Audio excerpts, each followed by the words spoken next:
And joining us now from Los Angeles, the popular conservative radio talk show host Larry Elder. And joining us in Columbus, Ohio, the Reverend Jim Wallis. He's the author of the huge bestseller, The Great Awakening. Gentlemen, thanks very much for coming in. And Larry, let me start with you. You've been critical of Barack Obama. What do you think of his speech today? I was disappointed, Wolf, and I was saddened. I was saddened because he felt the need to give it in the first place, something that wouldn't have happened had he not joined that hateful, anti-Semitic church that's been full of venom. This is a pastor who has condemned America on 9/11, blaming America for it, has said that the government started the AIDS epidemic, put drugs in our community. It's been hateful, and for somebody like Barack Obama to even attend the church is appalling. Well, let me interrupt, Larry. Let me interrupt. When you say anti-Semitic, the pastor, Jeremiah Wright's been very critical of Israel, but you're just lumping that to say he's been anti-Semitic? Because Barack Obama flatly says he never heard him say anything anti-Semitic. Well, the fact that Barack Obama never heard it doesn't mean that Jeremiah Wright did not condemn what he called Zionism and basically equated Zionism to racism. But the other part of this is how Barack Obama handled this.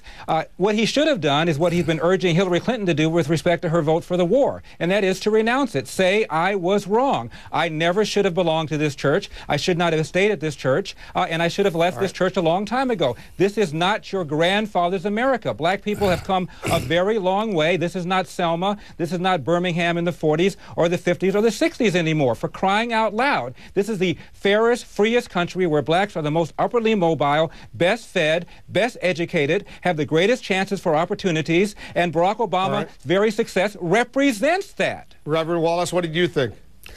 Well, I think a lot of us are tired of that kind of talk that we've just heard. I want Americans to read this speech. I just read it. It's a brilliant speech. It's about our future.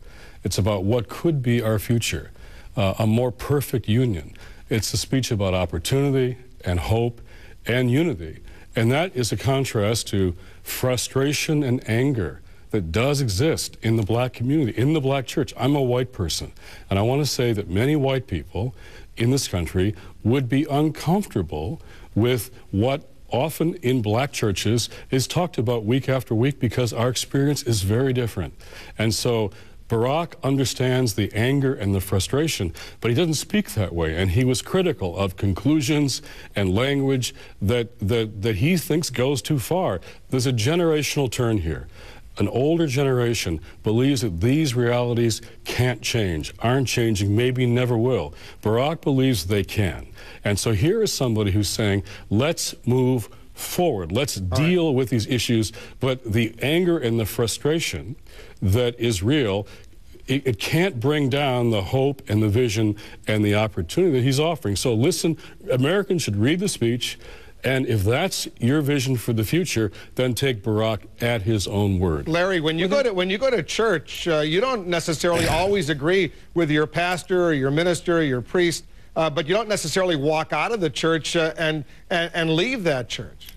I've never gone to a church where the United States was referred to as the United States of KKK. I've never gone to a black church where the pastor has used the N-word from the pulpit. I've never gone to a church where the pastor has said 9/11 is a result of racism of America and the chickens have come home to roost, which, by the way, was a statement used by Malcolm X to explain why John F. Kennedy was assassinated. I'm not sure how many white people are aware of that. This pastor is offensive, and Barack Obama never should have belonged there. Oprah Winfrey used to belong there. She left precisely because of this pastor. Why hasn't Barack Obama done the same thing? What about that, Reverend Wallis? You know, Jeremiah Wright's entire career has been now boiled down to 4 or 5 angry sound bites, the language of which Barack Obama has repudiated. This isn't the way he talks. He's offering a different kind of vision. But, you know, a lot of what Pastor Wright said America was the last democracy to support democracy in South Africa. He said the country is controlled by rich white people. Who's going to deny that? The angry conclusion And the rage is what Barack says we have to move past. We have to take the anger and the frustration. We have to heal it. We have to deal with the issues that affect black and white people every day, whose lives feel like they're beaten down week after week. But Reverend Wallis, when Jeremiah Wright said the United States has itself to blame for what happened on 9/11, Barack Obama repudiated that strongly today. Sure, and I do too. But you can't condone that kind of language. And he didn't, and I don't. He didn't, and I don't. What I'm saying, we are going to miss a real opportunity here if we let anger and frustration, which is rooted in real experience, concrete life experience, defeat or bring down what is a clear proclamation of hope and opportunity and unity. Barack doesn't talk that way. He's a new generation. He's turning a page. He wants to talk about fixing those things, correcting the injustice, and not a perfect union, but a more perfect one. He said, this time, let us not that old language of hostility and hatred and confrontation bring us down. So if we just do the same thing over and over ourselves, we're missing the point of a speech. Read the speech. Americans should read Barack Obama's speech, listen to it. If that's your vision of America's future, take him at his word. With respect, Reverend, if Barack Obama feels this way, he never should have belonged to a church like that.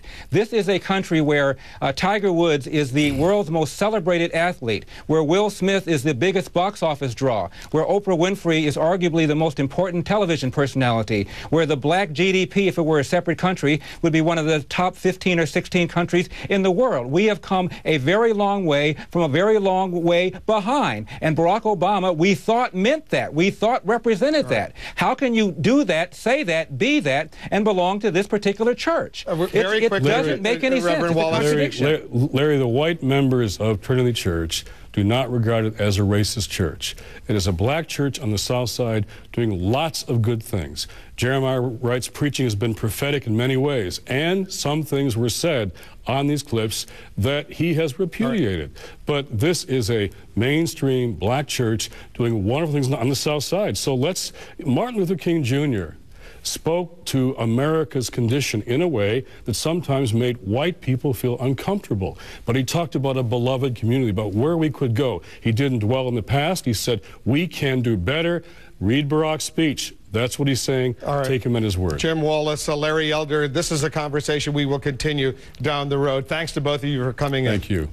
Thank you, Wolf. Larry Elder, by the way, is the author of the book entitled Stupid Black Men. Jim Wallis is the author of the book called The Great Awakening, right here, both books. By the way,